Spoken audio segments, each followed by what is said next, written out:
Thanks. What prenup demand instantly led to a couple breaking up? I decided that I don't want my push present to be a purse. Like, I think I need a house or a car because my present should be equivalent to the amount of pushing I did. And I pushed out 2 children. Like, it should equal the amount of work that I've done. Does that make sense? No! Isn't pushing out the baby the gift? It is one thing to give a gift out of your own generosity that exists within you. It is another thing to require a man to give you hundreds of thousands of dollars per year to substantiate living. And I told my sons when they started dating, I was like, you have to learn how to disappoint a woman. Avoiding uncomfortable truths by giving them comfortable lies is a sure way to not get what you want and to ultimately disappoint them in a big way. Ladies and mostly gentlemen, welcome back to the show. Got a great conversation for you here today, all right? And yet another reason of why men should require and demand a prenup if they are stepping into a marriage contract, all right? Because when you sit down and you allow her to write what she wants in the prenup, you'll begin to understand why she's there, the level of delusions within that, and her terms will let you know exactly what you're signing yourself up for. So buckle up. This one's going to be a story time right here because we got to listen to a divorce lawyer explain with real experience in the field why a prenup is valid. Let's get active on this one. Without further ado. Thanks. What prenup demand instantly led to a couple breaking up? Ooh, that's a good one. I just had one recently. Hopefully they're not a viewer. I had a young guy in finance in his late 20s, early 30s. He's a divorce lawyer. Net worth for that age, maybe like 2-3 million, which for that age is very impressive. Yeah. The first million's the hardest. And I don't know what she was trying to do, but she laid out a list of, first of all, her lawyer called me, and he's someone I've dealt with before. And he said, I just want you to know this list isn't coming from me. And I said, wow, we're off to a bad start. And he said, yeah. He said, you're gonna want to put me on mute so you can laugh out loud when you hear this list. He goes, some of it I think your guy should just concede, but some of it is ambitious. And I said, and you're using ambitious as a term because you're a gentleman, but really what you want to say is that it's batshit crazy. Ridiculous, right. And sure enough, it was. She wanted a personal monthly allowance for cosmetic procedures like Botox and lashes and hair and nails. And she wanted a certain number of vacations per year that had to be a certain level. The flights either had to be private or first class. She was basically saying, you have to maintain this incredibly high level of providing for me. Stop it. Get some help. And I listened to this list, and it was preposterous. I mean, she wanted a certain amount for clothing. She wanted a certain amount if she got pregnant. There would be a certain number of vacations that she got, and then she'd get a push present for each baby, meaning that she would get a gift, a jewelry. It had to be a minimum value of $100,000. It was crazy. A push present? A push present. I'd Is never that even common? heard of that. It's a thing, apparently. I actually had not heard the term, but I'm 53, so there's a lot of stuff you young people say. I didn't know what Riz was either. Charisma. So I rely on the young people who work in my office, and I was like, do you know what a push present is? And one of the girls up front was like, yeah, it's a present that you get right before you're about to have a baby. Wow. And I was like, what do you mean? She's like, oh, because you're going to push out the baby. It's like a gift. And I'm like, isn't pushing out the baby the gift? And they were like, no. It's like a gift. It's like a piece of jewelry you get or whatever. Look, I don't think there's anything unromantic. I think if you are having a baby with a woman and you buy her a piece of jewelry right before she has the baby and say oh, I wanted you to remember this lovely moment in our relationship before you had the baby. And whenever you look at it, I want you to think about the fact, oh, that's the present you gave me before our kid was born. Like, it's very sweet. It's lovely. It is one thing to give a gift out of your own generosity that exists within you. It is another thing to require a man to give you hundreds of thousands of dollars per year to substantiate living. And also a push present, which is a new term for me too. You got to think of the society that we currently live in that manufactures these types of human beings. But also you got to blame the dudes who don't recognize this beforehand and choose to get engaged to these women. So at the risk of sounding bitchy and out of touch, I have decided that I don't want my push present to be a purse. Like, I think I need a house or a car because my present should be equivalent to the amount of pushing I did. And I pushed out 2 children. So I need a big present, you know? Like, if I already get bags or shopping on a regular, why would my push present be something that I already get on a, like, you know, like it should equal the amount of work that I've done. Does that make sense? No! These are the same women that claim that they want equality. Like, like what? How could you say that with the same bated breath, but you want gifts required to you because you're fulfilling your biological duties? There used to be a time and a place where a baby is the gift, but they'll prioritize the keeping up with the Joneses even over the taking care of a baby. These women have taken the beautiful concept of family building in lieu of asset generation, in lieu of leverage. By the way, the comments to this video are worse than the damn original video. My husband bought me land and built me a mansion with a pool. I ended up having 8 babies. Bought you or the family? House and car before I give a child. These are bums. Push present equals land, stocks, percentage in the company, seat on the board, controlling assets. What? Like, this is insane. It makes sense to me. I refuse to be a victim of the normalization of ridiculous materialistic behavior. Not on my watch. But like, to give it a name and put a financial demand on it, Crazy. Like, man, you're really like, you're taking something kind of sweet and turning it into something. It'd be like me saying, like, I wish to have sex at least this many times per week and oral sex at least this many times per week. Like, it's like, okay, guys, we all know what we want in this economy of this relationship, but like, you're saying it out loud and putting it on paper. Yeah, so but like, if they can do it, you heard? Like, why can't we make like weight demands? Which is way more easier than achieving $100,000 to give to her. You know what I'm saying? And I'm being a bit facetious in saying all of this, but not really. There's a little bit of truth within that. I should have an expectation that you won't blow the hell up after having a kid. And every time that I ask you, it's always oh, but my hormones. Oh, but I'm just not feeling well. Well, according to this little document right here, apparently I can divorce you consequence-free if you don't stop pleasuring your mouth with all of that sugar. Quick emergency meeting. I was recently searching for my name online and found way too much personal information, which brought me down this weird rabbit hole of how that could have happened, and found out that there's companies out there called data brokers that will sell your data to marketers, scammers, and even stalkers. And it's a nasty, disgusting feeling knowing that there's bad actors out there selling my information, selling your information for profit. But that's why I'm recommending today's sponsor, Aura. Now, I use Aura to automatically remove my information from these sites and keep my information off. But they do other things as well, such as bank fraud and identity theft alerts, VPN access. But guys, utilize my link down in the description box down below for a 14-day trial. At least see if you've been compromised. Privacy is king in this day and age, and you should know if your information is out there. So again, utilize my link, aura.com/MTR, in the description box down below to try 2 weeks free. That's way more than enough time to see if your personal data has been exposed. Go now. I was worried because Can you make sexual demands in a prenup? you can put it in a prenup. Yeah, you can put it in it. Yeah. It's not enforceable by the state, meaning they can't be like, you owe him this many blowjobs. But you can put it in there that says that there would be penalties in the event that there was a lack of sex. Or and I've seen some people do it. I discourage people from putting those kinds of clauses in, but people do it all the time. People put in infidelity clauses. People put in all kinds of crazy things.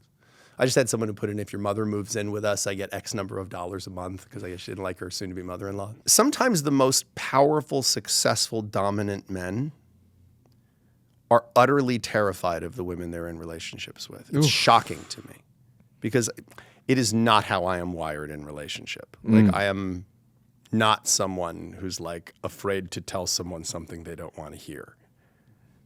Because I think it's a surefire recipe for being miserable in relationship, is like giving people uncomfortable, like avoiding uncomfortable truths by giving them comfortable lies is a sure way to like not get what you want and to ultimately disappoint them in a big way. And I told my sons when they started dating, I was like, you have to learn how to disappoint a woman. Just a little. It's okay. Like, she's not going to die. She's going to be disappointed. Yeah, like learn how to disappoint a woman. Like, a woman would tell you, if she's being honest, like, yeah, learn how to disappoint me a little, so that you don't disappoint me a lot by pretending that things are true that aren't, or pretending you feel things you don't. Like, it's okay to disappoint me a little and to say, I know this disappoints you a little, but X, Y, and Z, because it's true. And I don't want to not tell you the truth. I want to be candid with you. I want you to know the truth. There's something really valuable about that. And again, sometimes women they're like, well, I don't want that to be. Okay, I know. And I know it's disappointing, but you know, like, I'm strong enough to tell you the truth. I'm strong enough to tell you things you don't want to hear. Right. And I would hope you want me to tell you things because they're true. Yeah. It's the same concept with the thought of holding people accountable. You take the time to hold loved ones accountable because you love them. Challenging them doesn't mean that you do not love them. And oftentimes, especially in these relationships, challenging what a woman does for you, although she's just thinking, hey, but at least I tried. But if the inevitable result was shit, well, then you don't need, as a man, to kick that can. You need to bring it to her attention so that she can work on that. And that's because you care enough to let her know, as opposed to dealing with suboptimal actions or behaviors. Not saying anything continuously over a long period of time means that you do not have a backbone. You do not stand on business. And what happens is your requirements, your standards tend to lower, setting you up for the perfect entry of happy wife, happy life. You know, even if they're uncomfortable. And I think most women, eventually, that's what they really want in a relationship. But there are a lot of men that have never worked that muscle. Yeah. Like, they've never learned how to disappoint a woman. So you have guys that are like masters of the universe finance dudes, or like celebrities or athletes, and they're like petrified of the women in their lives. So I was worried that this guy was going to be one of those. That, like, because a woman who would have the audacity to make this list, like, something tells me this isn't the first time she's made some demands.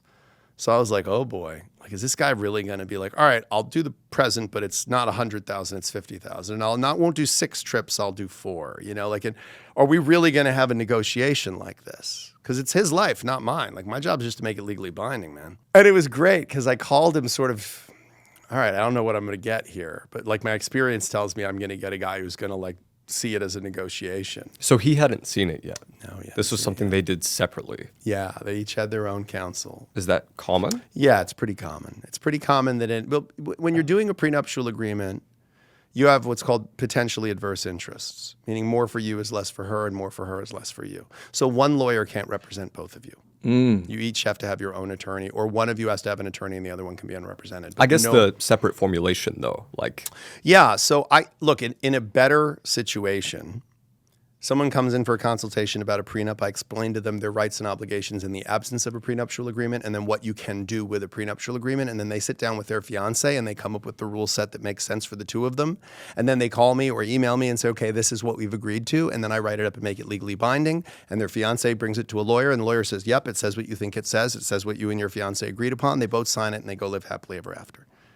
That's the goal. Often what happens is people don't want to have the conversation. So they talk to their lawyer, and the other one talks to their lawyer. And then they all act like, oh, it wasn't me, it was the lawyer. What does it say? Oh, I didn't even know it says that. Meanwhile, it's like, yeah, you do. Like, we work for you. Like, we work for you. Like, it's like having a plumber, and they put the sink in a particular place, and you go like, oh, I don't know. Like, I'm not a plumber. It's like, right, but plumber works for you. If you didn't want the sink there, you would have told him you want it somewhere else. Like a painter, like, doesn't pick the color. You pick the color. Like, so you can't be like, oh, the painter, I don't know. The painter painted the color. Like, you pick the color. So I really expected him to do what I've seen a lot of men do, which is go like, all right, well, I'll do this, but not this. And da-da. And so I called him and I said, all right, I spoke to her lawyer, and She has some demands. She has an array of demands, and she has what I would call a fairly ambitious list of demands. He goes, all right, let me hear it. And I maybe got through the first three, and he went, yeah, no, it's not happening. It's no problem. I just won't even marry her if that's what she wants. And I remember thinking like I wanted to be like, you know, that like Shia LaBeouf clap, you know, like I was like, yes, you know. And so I called opposing counsel and I said, yeah, no. That's his answer. His answer is no. And he goes, really? And I said, yeah. And he goes, good for him. And I said, no. And what's interesting is they did end up breaking up. They ended up ending the relationship. And, you know, man, I think he ducked a bullet. Like, I think it was the right move for him. I think it revealed something about what her deeper motivations were for marrying him. And I think it put some things on real display. That's why I tell people that even if you aren't necessarily going to marry someone or you aren't necessarily going to insist on a prenuptial agreement, having a conversation with someone about if we got married, how would you feel about a prenup and what would you want to be in the prenup? It's a useful conversation to have. It tells you a lot about what do you see as my value in this economy of a relationship? What do you see as your value in the economy of this relationship? Like, because that's what it is. It's an economy. I mean, all relationships are an economy. Like it's an exchange of value between two people. And that's why these conversations matter so much. The conversations where we can look underneath the veil. Because even within the lawyer dynamic, even the male lawyers can't even tell him or give him any advice in that situation. So if the man has not had advice from his friends, his family, and is currently in this environment with this woman, is exposed to media that normalizes the things that she's asking for, it increases the chances of improper selection. So as we look to break down these very real stories, these experiences, it is in an attempt to make us all much more smarter and to avoid becoming a part of the crowd that inevitably ruin their lives out of ignorance because they chose incorrectly. It is a major reason why the divorce rate significantly decreases when a prenup is involved. One of those reasons is because it de-incentivizes the breakup, right? Because the breakup is not sanctioned into a math equation by the state. But one of the other reasons is that you've already had conversations in regards to results of this relationship or this marriage rather, right? The outcomes that you guys are both looking for and what is to happen, what should be split if it doesn't turn out the way that we both wanted to, for whatever reason. For the life of me, I will never understand a man that is getting married purely out of love. The lawyer right there is saying it's a small economy. This goes more into the point that I've been pushing on this channel is that marriage is a business and it should be treated as so. What contract do you get into with another business partner and there is not a contract? More often than not, a lot of these modern men, right, the baby boomers, the Gen X's, they complain a lot on the internet, but it's because all this information that we have access to is new.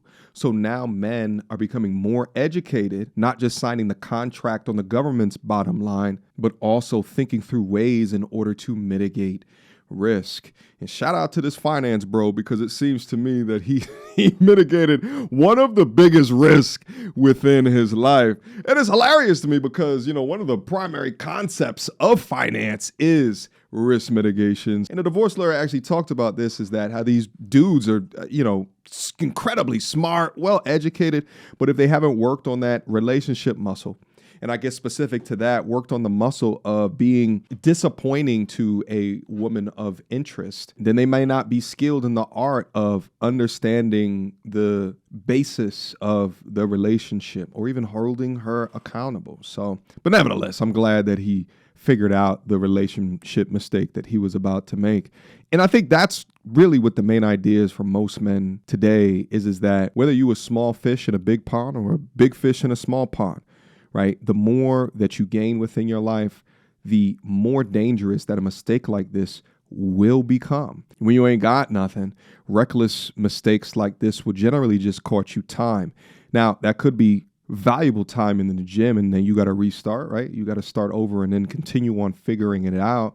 But when you're successful and you make a mistake like this, right? When you have something to lose, it may cost you damn everything, or at least 50% of your shit. That's why I try to force the ideas of risk mitigation to you guys so often, and as well as discipline within the understanding of strategic mitigation, because inevitably there is no way for you to control 100% of everything around you. But it's about making intentional, strategic, and intelligent decisions to lower your risks that you pose out in the world. All right. Don't be a precautionary tale like the young man who we were about to go over right here. Anyway, guys, drop your questions, comments, concerns down up in the comment box down below. I appreciate you guys each and every day for coming back and continuing to check out the content, seeing what's going on, what you can learn, what solutions are being provided. But yeah, light up them comment sections. Do you have a story where you hit her with a prenup and you like, wait a minute, what is the meaning of this? All right, let me know that down in the comment box down below. I appreciate you guys for continuing again to rock with me, and I will see you soon. Until next time, peace. So, without further ado, MTR, cut through the BS like we in charge. No cap with the rappers like steel bars. I'm packing and rapping like here we are. Mediocre tutorial reviews. Like, comment, share my views. Come up and I paid my dues. Big step in my black way shoes. MTR, he break it down, yeah, it's MTR. Check out the sound when it's MTR. No one put it down like it's MTR.